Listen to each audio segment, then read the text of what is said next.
कल दिल्ली विधानसभा के सत्र से हम लोगों को 3 दिन के लिए निलंबित कर दिया गया और जैसा कि बताया कि हमारा गुनाह बस इतना था कि हमने उस सदन के अंदर, जो सदन बाबा साहब अम्बेडकर के संविधान से चलता है, उस सदन के अंदर हमने जो नारे लगाए थे वो जय जय जय जय जय भीम के नारे थे और भाजपा के लोगों ने नारे लगाए थे वो मोदी मोदी के नारे थे।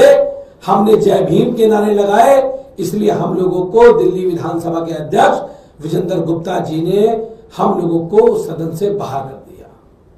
भारतीय जनता पार्टी के लोगों ने मोदी मोदी के नारे लगाए, विजेंद्र गुप्ता जी ने उनको अप्रिशिएट करके विधानसभा के अंदर बैठाने का काम किया। मैं कहना चाहता हूं विजेंद्र गुप्ता जी को भी और पूरी भारतीय जनता पार्टी को भी कि अगर बाबा साहब अम्बेडकर का नारा लगाने की वजह से हमें विधानसभा से जाना पड़ेगा, बाहर निकलना पड़ेगा, तो हम पीछे हटने वाले लोग नहीं है। हम लगातार जय भीम का उद्घोष करते रहेंगे। तुम्हारे में हिम्मत है तो तुम रोक के दिखाते रहना। क्या करते हो आप लोग? दिल्ली विधानसभा में तुम्हारी 27 साल बाद सरकार आई और आपके पास मौका था दिल्ली की जनता के लिए काम करने का, दिल्ली की सरकार के कामों को आगे बढ़ाने का, लेकिन आपने क्या किया? आपने सबसे पहले सरकार में आने के साथ ही आपने बाबा साहब अम्बेडकर और शहीद आजम भगत सिंह की जो तस्वीर मुख्यमंत्री की कुर्सी के पीछे लगी होती थी, सहसम्मान लगी होती थी, सबसे पहला निर्णय आपने बाबा साहब अम्बेडकर की तस्वीर को हटाने का लिया। इसका क्लियर मैसेज है कि अमित शाह जी ने जो बात कही थी उस बात को आपने साबित करने का काम किया। और मैंने देखा कि केवल मुख्यमंत्री कार्यालय नहीं, उसी दिन एक साथ दिल्ली के सभी मंत्रियों के कक्ष से जो बाबा साहब अम्बेडकर की तस्वीर थी उसको हटाने का काम किया गया। और मैं समझता हूं कि किसी मंत्री की इतनी हिम्मत नहीं है कि वो अपने आप बाबा साहब की तस्वीर को अपने पीछे से हटा दे। वो आदेश था, वो आदेश देश के गृह मंत्री अमित शाह जी का आदेश था कि बाबा साहब अम्बेडकर और शहीद आजम भगत सिंह की तस्वीर को हटा के नरेंद्र मोदी जी की तस्वीर वहां लगाई जाए। आप सबने देखा कि दिल्ली विधानसभा के सत्र का पहला दिन और पहले दिन दिल्ली विधानसभा के मुख्यमंत्री के कक्ष में बाबा साहब के पोर्ट्रे को हटा करके वहां पर देश के प्रधानमंत्री नरेंद्र मोदी जी का फोटो लगाया गया। यह देखकर पीड़ा हुई, हम सब लोग आहत हुए और इस बात को हमारे लीडर अपोजिशन अतीशी जी ने विधानसभा के अध्यक्ष को अपनी ये चिंता, अपनी ये पीड़ा जाहिर की।